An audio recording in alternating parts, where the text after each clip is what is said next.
இன்னைக்கு நீங்க சபைக்கு போறப்ப ஜாலியா பேசிட்டு போறீங்க. ஆனா அந்த நாட்கள்ல சபை கூடி வருதல்னாலே ஒரு நடுக்கம் இருக்கும்.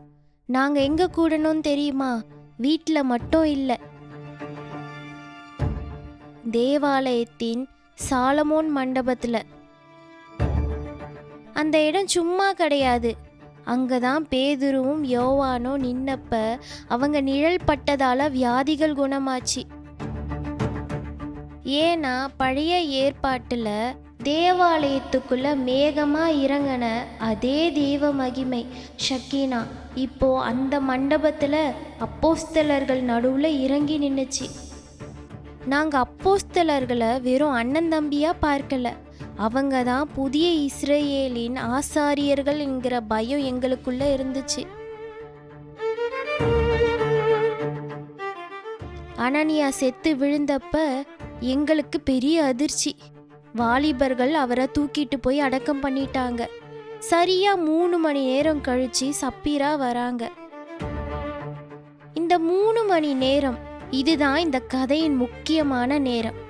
சப்பீரா வீட்டில் என்ன நினச்சிட்டு இருந்திருப்பாங்க? அவங்களுக்கு தெரியாது தன் கணவர் இறந்துட்டாருன்னு. இன்னைக்கு சாயங்காலம் நாங்கள் பெரிய ஆளுங்க, பர்னபாவை விட எங்களுக்கு பெரிய மரியாதை கிடைக்க போகுதுன்னு நினச்சா. இங்கே ஒரு விஷயத்தை நீங்கள் ஆழமாக புரிஞ்சிக்கணும். அவங்க பண்ணது சும்மா ஒரு பண மோசடி இல்லை. நாங்கள் கூடினது சாலமோன் மண்டபம், அதாவது கடவுள் வாசம் பண்ணுகிற மகா பரிசுத்த ஸ்தலம். அங்கே கொண்டு வரப்படும் பணம் உண்டியல் காசு இல்லை, அது ஒரு பலி, சாக்ரிஃபிஷியல் ஆஃபரிங். பர்னபா ஒரு லேவியர். அவருக்கு தெரியும் பலிபீடத்தில் எப்படி பலி செலுத்தணும்னு. அவர் பழுதில்லாத பலிய முழு பணத்தை கொண்டு வந்தார். ஆனால் சப்பீராவும் அவங்க கணவரும் கொண்டு வந்தது தகுதியற்ற காணிக்க, இம்ப்ராப்பர் ஆஃபரிங். பழைய ஏற்பாட்டில் நாதாப் அபியூ எப்படி தகாத அக்கினியை தேவ சமூகத்தில் கொண்டு போனாங்களோ அதே போல் இவங்க கலங்கமுள்ள பலியை கொண்டு வந்தாங்க. அந்த 3 மணி நேரத்தில் சப்பீராவுக்கு மனம் திரும்ப நேரம் இருந்துச்சு. ஆனால் அவன் மனசில் இருந்தது தேவ பயம் இல்லை, அந்தஸ்து மேலே இருந்த ஆசை தான். சப்பீரா உள்ள நுழைஞ்சப்ப அங்கே ஒரு பெரிய நாடகம் காத்துக்கிட்டு இருந்தது. ஏசு சில நாளுக்கு முன்னாடி இதே தேவாலயத்தில் ஒரு ஏழை விதவையை சுட்டி காட்டினார், ஞாபகம் இருக்கா? லூக்கா 21ஆம் அதிகாரத்தில் அந்த ஏழை விதவை தன்கிட்ட இருந்த எல்லாவற்றையும் கடவுளுக்கு கொடுத்தா. அதனால தான் ஏசு அவளை பாராட்டினார். இப்போ சப்பீராவை பாருங்க. இவங்க ஏழை இல்லை, பணக்காரங்க. இவங்க எல்லாவற்றையும் கொடுக்க மனசு இல்லாமல் பாதியை மறைச்சிட்டாங்க. ஏன் மறைச்சாங்க? எதிர்காலத்தில் பணம் இல்லாமல் போயிட்டா என்ன பண்ணுறது, நம்ம பாதுகாப்புக்கு கொஞ்சம் வேணும்லன்னு நினச்சாங்க. இங்கே தான் கடவுளோட நியாய தீர்ப்பு கொஞ்சம் விசித்திர விதமாக வேலை செஞ்சுது. அந்த ஏழை விதவை எல்லாத்தையும் கொடுத்து விட்டு கடவுளோட பாதுகாப்போட வாழ்ந்தா. இந்த சஃபீரா தன்னை பாதுகாக்க நினச்சி பணத்தை மறைச்சி வச்சாங்க. ஆனால் அந்த பணத்தால் அவங்கள பாதுகாக்க முடியலை.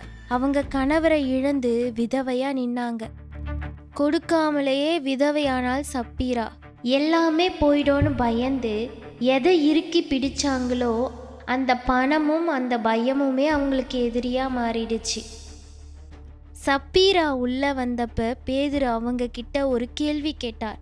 மகளே, நிலத்தை இவ்வளவுக்கு தானா விற்றீர்கள்? இது சாதாரண கேள்வி இல்லை, இது அவளுக்கு கிடைச்ச கடைசி சந்தர்ப்பம். அந்த சாலமோன் மண்டபத்தில் உலாவுகிற பரிசுத்த ஆவியானவர் பேதுரு மூலமா அவகிட்ட பேசினார்.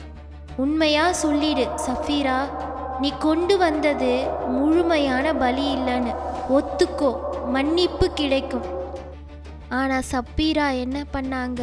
அவங்க கணவரோட சேர்ந்து பாவத்தில் ஒரு மனமாக இருந்தாங்கன்னு அப்போஸ்தலர் 5:9 சொல்லுது. அவங்க துணிச்சலோட ஆம் இவ்வளவுதான் அப்படின்னு சொன்னாங்க. பேதுருவோட பதில் இடி மாதிரி இருந்துச்சு. கர்த்தருடைய ஆவியானவரை சோதிக்கிறதற்கு நீங்கள் ஒருமனப்பட்டது என்ன? அதாவது இந்த ஆலயத்தில் கடவுள் நிஜமாவே இருக்காரா, அவர் எல்லாத்தையும் அறிவாருன்னு டெஸ்ட் பண்ணி பார்க்காதீங்க, இப்போ தெரிஞ்சுக்கோங்கன்னு அர்த்தம்.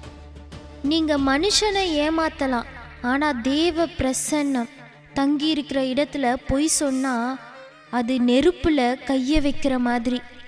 அடுத்த நொடியே அனனியாவை அடக்கம் பண்ணின அதே வாலிபர்கள் இப்போ சஃபீராவையும் தூக்கிட்டு போனாங்க. சப்பீரா நினச்சாங்க பணத்தை வச்சுக்கலாம், பேரையும் ஸ்டேட்டஸையும் வாங்கிக்கலாம். ஆனால் அவங்க இழந்தது பணம் இல்லை, அவங்க உயிர். அன்னைக்கு எருசலேம் சபை முழுக்க ஒரு நடுக்கம் வந்துச்சுன்னா அப்போஸ்தலர் 5:11 சொல்லுது.